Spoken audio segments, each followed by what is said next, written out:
El artículo 19, en su inciso 19.2, señala que cuando el establecimiento tenga áreas independientes o accesos diferenciados, la clausura temporal solo se aplica sobre el área que genera riesgo inminente, de acuerdo con los supuestos que esta ley expresamente establece, sin afectar el funcionamiento del establecimiento.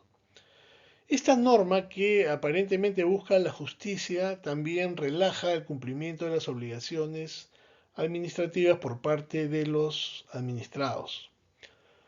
Y eso es importante a considerar porque va a tener que determinar cada municipalidad cuáles son, en la casuística que se produzca, cuáles son los casos en los que se establece una diferenciación. Porque entiendo que un negocio o una actividad que uno desarrolla en un establecimiento tiene varias áreas que cada una de las cuales desarrolla funciones. El área, digamos, del comedor, de la cocina, el baño, la piscina, el salón de estar, en fin, pero todas están vinculadas. Es difícil hablar de independencia. Claro, puede haber una independencia física, pero la independencia funcional es importante. No puede haber digamos, un restaurante, pues que el baño esté clausurado, ¿no? Porque obviamente afectaría la atención de los comensales.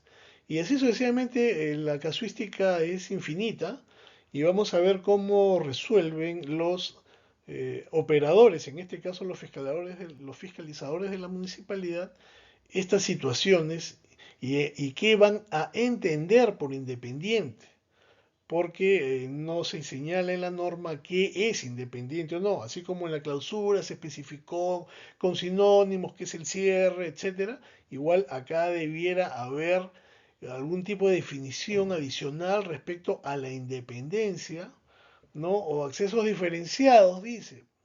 Claro, pero un acceso diferenciado, ¿qué puede entenderse, ¿no? Eso va a tener que determinarlo mucho la jurisprudencia administrativa. Pero en fin, lo que se quiere es evitar que una sanción perjudique o una medida cautelar perjudique en el ejercicio de una actividad. Sin embargo, conociendo cómo somos los peruanos, lo transitorio se vuelve permanente. Es decir, me clausuraron temporalmente un área, entonces yo como sigo desempeñando mi actividad en otra área, poco me va a importar realmente subsanarla, ¿no? Entonces, este tema va a dar mucho de qué hablar y veremos cuáles sean las barreras burocráticas que se impongan como consecuencia de estos actos. La clausura temporal, dice el inciso 19.3, se extiende hasta que sean subsanadas las observaciones. Esto es lo lógico y razonable porque en realidad lo que se quiere es que, lo que se debe buscar siempre es que las personas corrijan su comportamiento, no solamente buscar que sean unos entes a los cuales se les ponga el ojo para recaudar ingresos, sino fundamentalmente para que la actividad que desarrollen no perjudique a la ciudadanía, ¿no?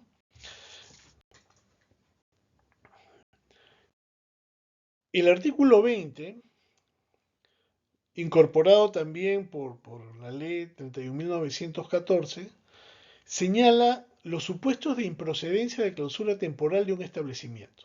No procede, dice, la clausura temporal en los siguientes supuestos: se infrinjan normas de carácter administrativo que no representen un riesgo inminente para la vida, la salud, la seguridad o la propiedad de las personas.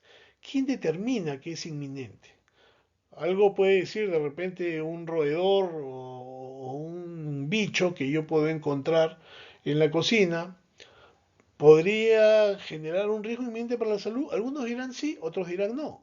Vamos a ver cómo lo interpreta cada municipalidad, vamos a ver cómo se defiende cada empresario, porque para algunos el hecho de que transmita directamente a los insumos que se preparan puede decir, no, no afecta porque yo hiervo la comida y por lo tanto cualquier bacteria, cualquier bicho se muere, ¿no?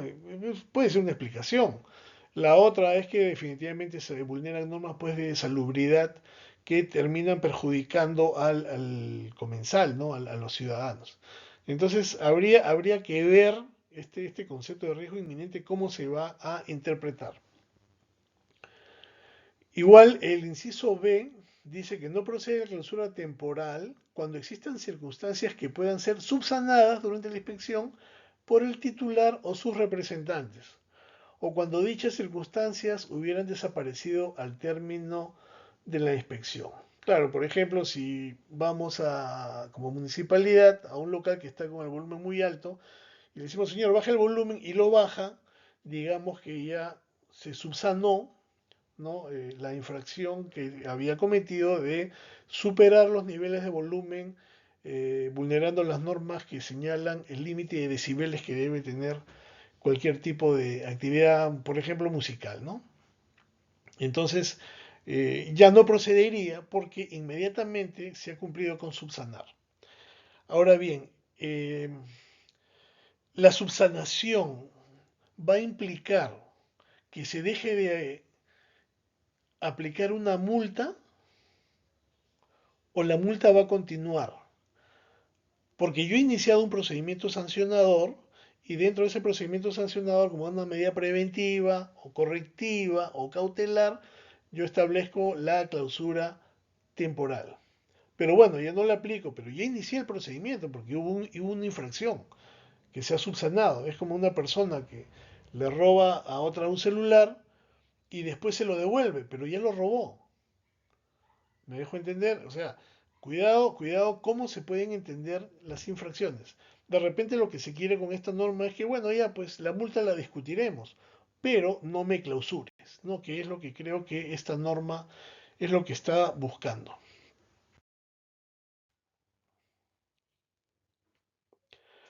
El numeral 21.1 del artículo 21 incorporado señala que la clausura temporal es dispuesta por el gerente de fiscalización o quien haga sus veces, de acuerdo con la estructura orgánica de cada municipalidad. Esta función es indelegable. A ver, cuando decimos que la clausura es dispuesta por el gerente de fiscalización, es que el gerente dispone o el gerente la impone, la aplica. Porque una cosa es disponer, a mí me pueden consultar, yo estoy en otro lugar. Supongamos que soy el gerente de fiscalización de la municipalidad de San Juan del Lurigancho. San Juan del Lurigancho es un distrito muy grande y no creo que el gerente de fiscalización tenga que ir kilómetros para poner una infracción o una clausura, perdón, una infracción no, una clausura temporal a un local por infringir normas de carácter administrativo. Entonces, cuando dice la clausura temporal es dispuesta por el gerente de fiscalización, puede disponerlo a través del celular, a través de un mensaje al fiscalizador. Sí, señor, yo dispongo que se imponga, impóngala, póngala. O se refiere a que tiene que hacerla la persona directamente. Porque si ello es así, el gerente de fiscalización no va a tener vida, porque todos los días cometemos infracciones en muchos lugares y salvo que tenga el don de la ubicuidad, esa persona no va a poder cumplir con su función, ¿no? Entonces, yo creo que esta materia también va a depender de la regulación que cada municipalidad considere. Cuando dice disponga, yo creo que lo puede disponer, o sea, disponer es mandar, ¿no? A través de cualquier medio legalmente establecido, ¿no? O quien haga sus veces, bueno, de acuerdo con la estructura orgánica de cada municipalidad. Bueno, ya eso de la estructura orgánica está de más, ¿no? Porque acá lo que dice es que el gerente de fiscalización. O sea, si no existe a la fecha un gerente de fiscalización, no se puede poner. Yo creo que lo que ha debido decir es el órgano encargado de la fiscalización podrá realizar, podrá disponer, podrá imponer, en fin, lo que se quiera, ¿no? Pero acá dice que la clausura temporal dispuesta por el gerente de fiscalización o quien haga sus veces. Bueno, se supone que si esta función, como dice más abajo, es indelegable, ¿quién puede hacer sus veces, ¿no? O sea, es quien cumple la función de fiscalización, de acuerdo con la estructura orgánica. La redacción no es muy feliz, pero yo creo que finalmente eso va a depender de los formatos que cada municipalidad vaya a generar para aplicarlo, porque sencillamente un gerente no tendría vida. La otra opción es que existan diferentes gerentes, pero amerita que hayan gerentes por zonas, un gerente de clausura de mercados, un gerente de locales comerciales, un gerente de fiscalización de, qué sé yo, de locales industriales, un gerente de fiscalización, o sea, van a haber más gerentes. ¿Cómo se va a desarrollar esta norma? El tema, nuevamente, va cargándose para las municipalidades en cuanto a esta regulación para que pueda cumplirse esta función de las clausuras temporales, ¿no? No se trata tampoco de limitarlas, sino disponer medidas legales que sean racionales y proporcionales. Esta medida es desproporcionada. Es materialmente imposible que un gerente de fiscalización esté en todos los lugares donde tenga que aplicarse simultáneamente, porque las circunstancias siempre son novedosas en cada lugar. Entonces, si este gerente se tiene que movilizar con el tráfico existente en la ciudad, prácticamente no va a llegar jamás. Y estas medidas no se van a aplicar. Claro, no es que se quiera que se apliquen, pero si está dentro de las hipótesis de aplicación va a tener que cumplirse. El numeral 21.2 señala que se ejecuta mediante el cierre de establecimiento o del área afectada según corresponda. Claro, como se ha señalado hace un momento, ¿no? Con el uso de precintos u otros medios que impidan el acceso del público, previa grabación en video de todo el proceso de forma preferente o en fotografía y con el levantamiento del acta de clausura respectiva. Bueno, esto es el procedimiento que se tiene que seguir para el respectivo cierre del establecimiento, ¿no? No le debería decir directamente clausura temporal, porque cuando hablamos de cierre de establecimiento puede entenderse de diferentes formas.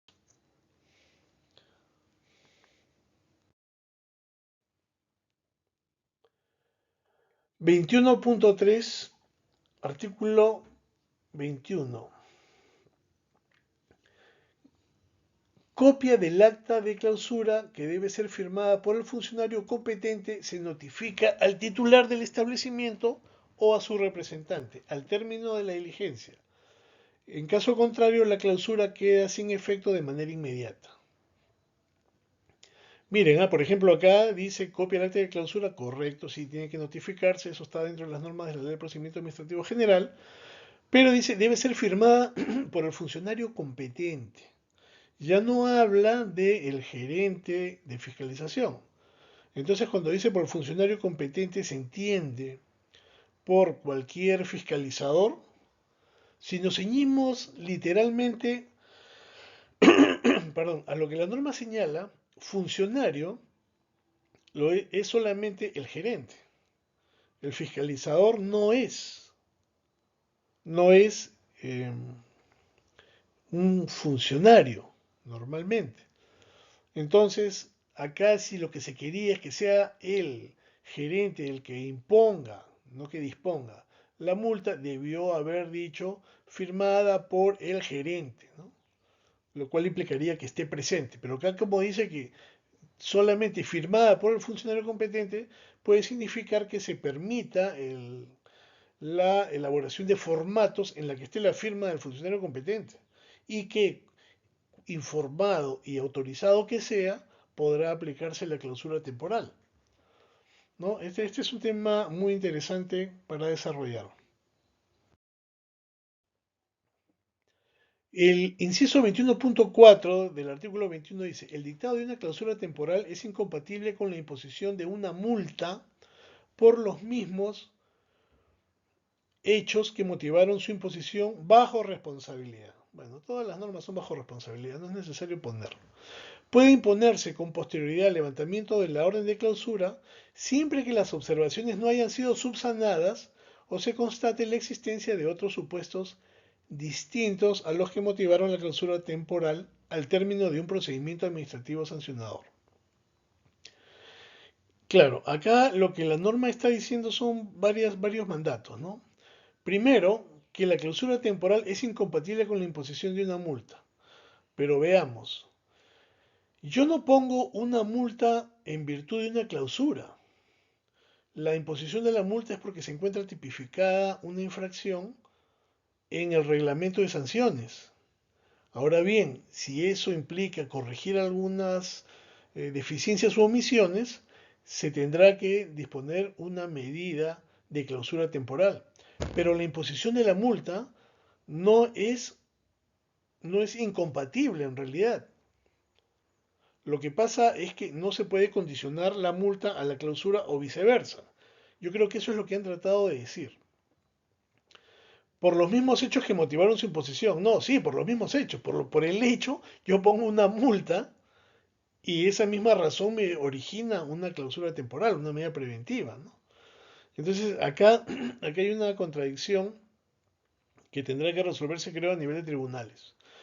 ¿Puede imponerse con posterioridad al levantamiento de la clausura? Obviamente cualquier multa se debe imponer al final de un procedimiento administrativo sancionador, o mejor dicho, podría exigirse, no imponerse, porque uno impone la multa al momento de iniciar el proceso y dentro de la etapa instructiva se determina, se impone, pero después, ya cuando se resuelva finalmente, en la instancia que corresponda, se aplicará recién la multa, ¿no? Entonces, y dice siempre que que las observaciones no hayan sido subsanadas o se constate la existencia de otros supuestos distintos a los que motivaron la clausura temporal. Entonces, no entiendo cuando acá además dice, puede imponerse con posterioridad al levantamiento de la orden de clausura, o sea, se levantó, siempre que las observaciones no hayan sido subsanadas. Cuando dice siempre que, es un condicional. Entonces, ¿cómo se ha podido levantar la orden de clausura sin que no se hayan levantado las observaciones? Perdón, no se hayan subsanado las observaciones. Entonces, acá la redacción de la norma no es muy feliz. Sobre ese tema, además, debía considerar lo siguiente. Dado que la clausura no es una sanción y la multa sí es una sanción, entonces no podría alegarse que hay un non bis in idem, o sea, es decir, no se ha impuesto dos sanciones por un mismo hecho. Máxime que se señala claramente en el artículo 19, inciso A, que la clausura pues es una medida preventiva, ¿no? Antes decía el artículo 46 que la clausura era una sanción. Ahora, no es incompatible pues el inicio del procedimiento administrativo sancionador tampoco, ¿no? Y la imposición no es un pago, ¿ok? Ahora bien, yo creo que se está creando un nuevo eximente de responsabilidad administrativa con la subsanación y levantamiento de la clausura. Si es que la multa no sería aplicable, se estaría creando un nuevo eximente de responsabilidad administrativa, que es la subsanación y el levantamiento de la clausura. Seguimos, el artículo 21.5 señala, en ningún caso se puede condicionar el levantamiento de una medida de clausura al previo pago de las multas administrativas.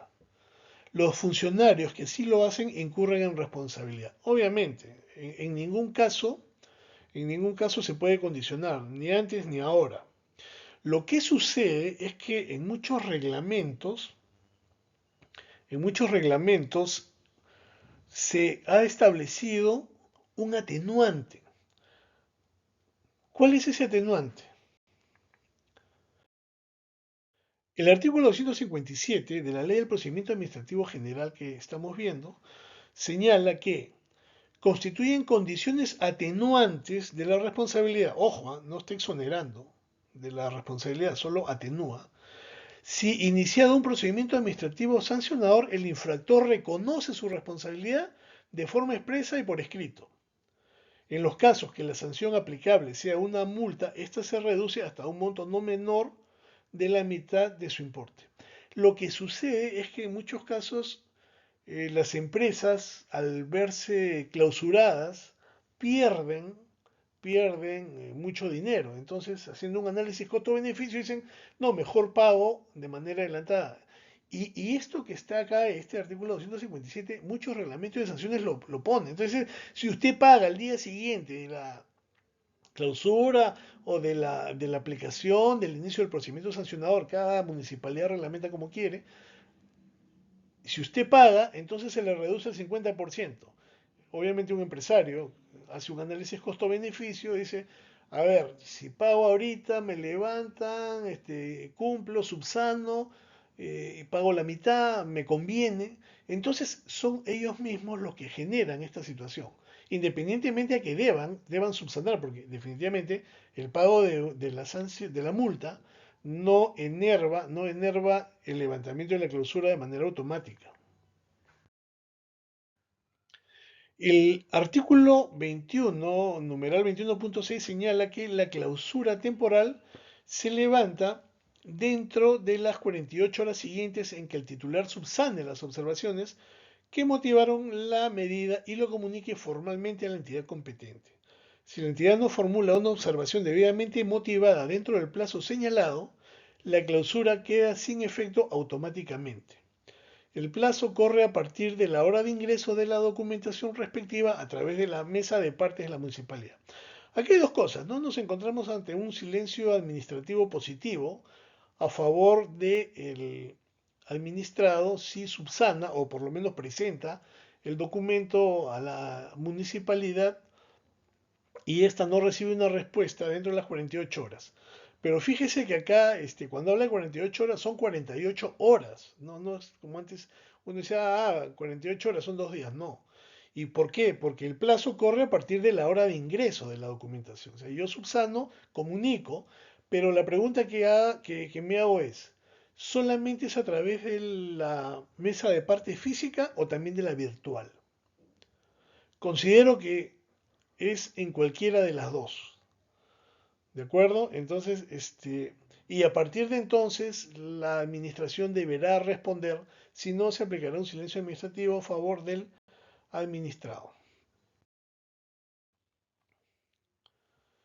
El artículo 22 señala que la clausura definitiva solo procede como medida de sanción administrativa al término de un procedimiento administrativo sancionador conforme a la ley 27.444, ley del procedimiento administrativo general. Sí, obviamente, la clausura definitiva es una sanción, ya no es una medida preventiva, sino es una sanción y esta debe imponerse siempre al finalizar un procedimiento administrativo sancionador.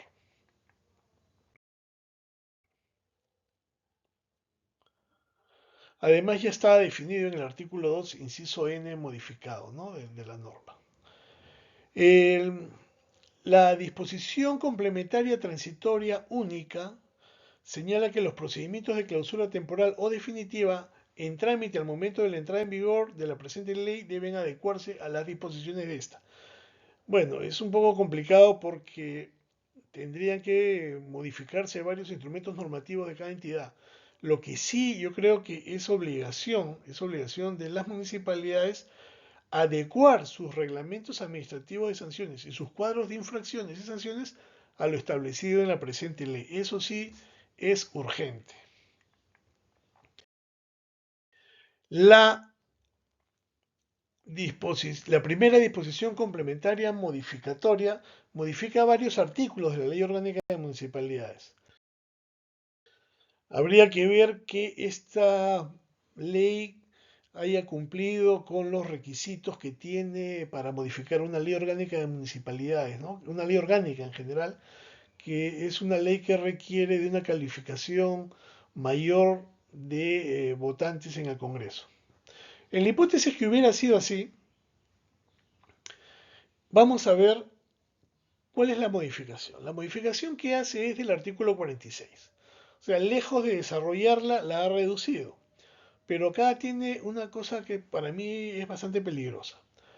Dice, las sanciones que aplique la autoridad municipal podrán ser las de multa, revocación de autorizaciones o licencias, clausura, decomiso, retención de productos, inmobiliario, retiro de elementos, etcétera, etcétera. ¿Qué sucede acá? La revocación no es una sanción. Y eso lo debemos tener claro. La revocación es una institución que está regulada en la Ley del Procedimiento Administrativo General. Es más, en el artículo 214 y siguientes está definida y caracterizadas todos los elementos que deben ser considerados para que funcione, para que se aplique una revocación. ¿Por qué? Porque como dice Juan Carlos Morón Urbina, la revocación es una potestad excepcional que la ley confiere a la administración pública para que de manera directa, de oficio y mediante un nuevo acto administrativo pueda modificar, reformar o sustituir, total o parcialmente, o simplemente extinguir los efectos jurídicos futuros de un acto administrativo generado conforme a derecho, es decir, que sea válido y eficaz, fundándose, y esto es lo más importante, en la necesidad de adecuarse a una necesidad extrínseca y posterior, el interés público sobreviniente. ¿A qué se refiere eso? Que existen pues situaciones cambiantes en el derecho administrativo, ¿no? Y puede existir más adelante de repente una incompatibilidad entre el acto administrativo de la autorización o la licencia y el interés público, o bien surja una ilegalidad por el cambio de circunstancias que están fuera del control del administrado, ¿no? Como por ejemplo un cambio de zonificación, donde antes, quienes recuerdan la ley de tributación municipal decía que en los casos que haya un cambio de esta zonificación, tienen un plazo todavía para continuar ejerciendo su actividad por 5 años. Eso decía la norma, ya está derogada, pero esas situaciones son las que pueden suceder. Y ahí estaríamos entre una hipótesis de revocación. La revocación no es una sanción. No es por el incumplimiento de deberes legales, o sea, por, por haber incurrido en una infracción.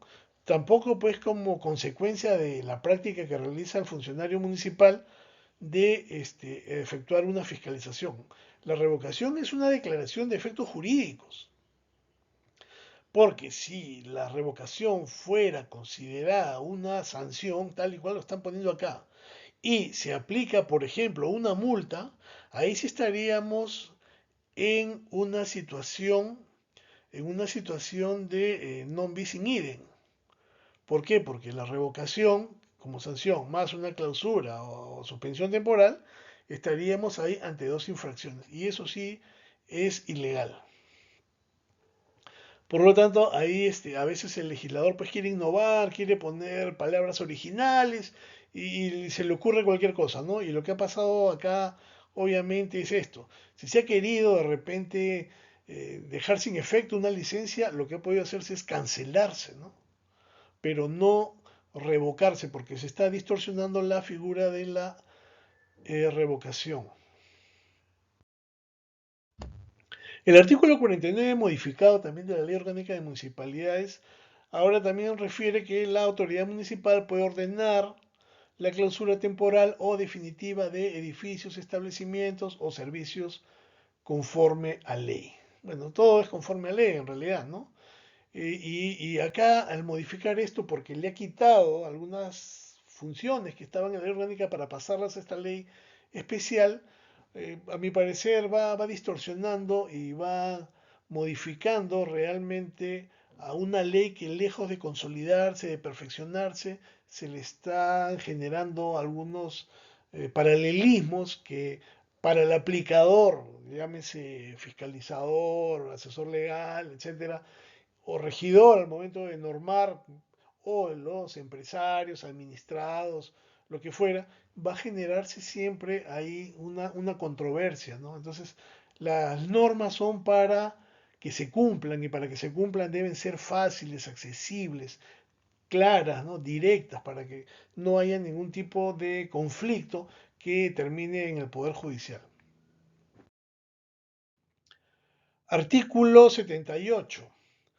Sujeción a las normas técnicas y clausura. Las autoridades municipales otorgan las licencias de construcción bajo responsabilidad, sujetándose estrictamente a las normas sobre barreras arquitectónicas y de accesibilidad. Asimismo, pueden ordenar la clausura de establecimientos conforme a la presente ley, así como las demás leyes de la materia que regulan la clausura de establecimientos. A ver, acá hay dos cosas.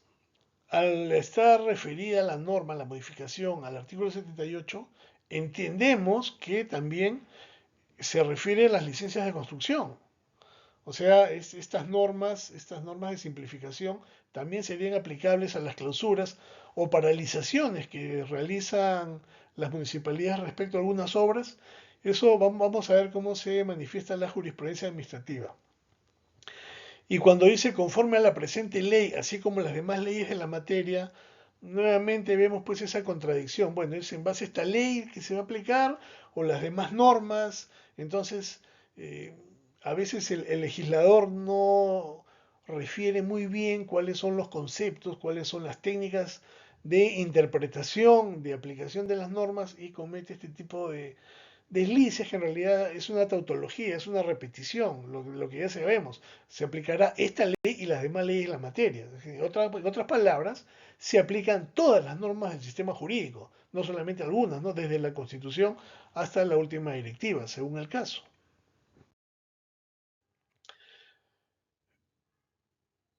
Luego, la segunda disposición complementaria modificatoria incorpora un numeral al artículo 21 del decreto legislativo 1256 que aprueba la Ley de Prevención y Eliminación de Barreras Burocráticas. En realidad, vamos a leerla. Representación en el procedimiento. Cualquier persona natural o jurídica puede presentar denuncias en representación de derechos o intereses difusos o colectivos sin necesidad de ser afectada directa o indirectamente por las barreras burocráticas denunciadas, bastando para ello indicarlo en su denuncia. En los procedimientos que se inicien conforme a este numeral, en los que la comisión o la sala, estamos hablando de la Comisión de Eliminación de Barreras Burocráticas de Indecopi, declaren la ilegalidad o carencia de razonabilidad de barreras burocráticas materializadas en disposiciones administrativas, se dispone su inaplicación con efectos generales a partir de publicado el extracto de la resolución a que se refiere el artículo 8.3 del artículo 8 de la ley.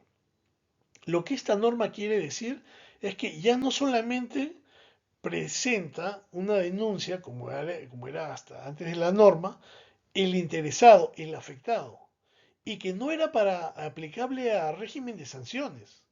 Ojo, acá se está incorporando el régimen de sanciones y hay abundante jurisprudencia de Indecopi que dice que no es aplicable a las sanciones, pero acá se está incorporando una hipótesis más. O sea, en el caso de sanciones también va a tener que declarar Indecopi si existen o no barreras burocráticas, ¿no? Entonces lo que se está haciendo es una ampliación, ya no solamente al afectado, sino a cualquiera, lo cual va a paralizar a muchas municipalidades con una lluvia de denuncias de cualquier tipo, de cualquier persona porque considere que se estaría generando una barrera burocrática ilegal o irracional.